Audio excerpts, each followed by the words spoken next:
Oxygène, Oxygène. le Zoom Montagne. Et tous les matins dans Good Morning Oxygène, entre 7h et 9h, vous avez rendez-vous avec le meilleur de l'actualité montagne, les curiosités de la montagne, avec une semaine spéciale signée Victor Dejuani, consacrée au patrimoine mondial de l'UNESCO. Et on part dans les montagnes de l'Inde, Victor. Et on vous fait découvrir les chemins de fer de montagne de l'Inde.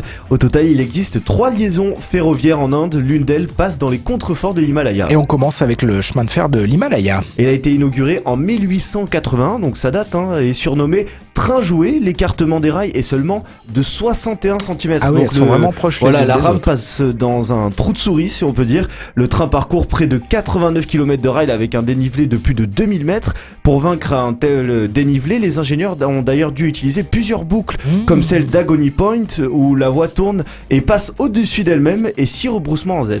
D'accord, il y a aussi la voie de chemin de fer de Nilgiri. Et ce projet a été le premier envisagé en 1845, mais face aux conditions compliquées que proposait le terrain, il n'a vu le jour qu'en 1899. Ce sont finalement les Britanniques qui l'ont construite. Elle permet de relier des villes à une station de montagne qui s'appelle Ooti.